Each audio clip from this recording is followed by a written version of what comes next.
श्री जनुबाई माता मंदिर में महाप्रसादी का आयोजन किया गया। वैशाख सुद पूर्णिमा के दूसरे दिन जनुबाई माता मंदिर में महाआरती और महाप्रसादी का आयोजन किया गया। पुरानी परंपरा के अनुसार पूरी प्रसाद चूल्हे पर बनाई गई।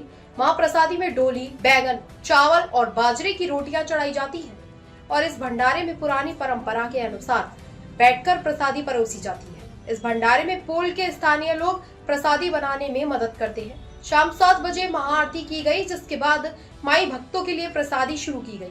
पुरानी परंपरा के अनुसार पूरी प्रसादी चूल्हे पर बनाई जाती है। इस प्रसादी में 4000 से ज्यादा माई भक्तों ने प्रसादी का लाभ उठाया। इसके अलावा मंदिर के सेवक महंत माली ने बताया कि जानुबाई माता युवक मंडळ तरफથી દર વર્ષે લક્કરપીઠા રોડ ઉપલા ફળિયા ઘનશ્યામ ચેમ્બરની સામે આ એક મંદિર આવેલું છે, જે ઘણો વર્ષો જૂનું મંદિર છે।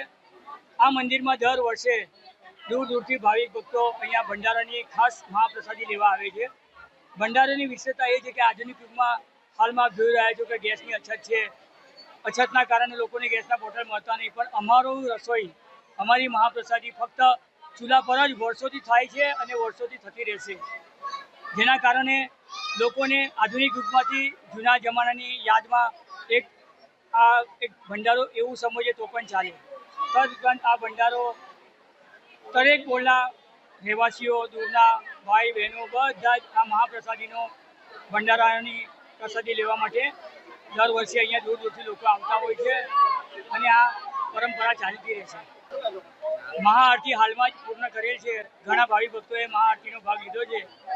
એવી રીતે મહાપ્રસાદીમાં પણ લગભગ 4000 માણસો ભાગ લેશે અને મહાપ્રસાદી ગ્રહણ કરશે। હેમંત કુમાર, વિનાયક રામ।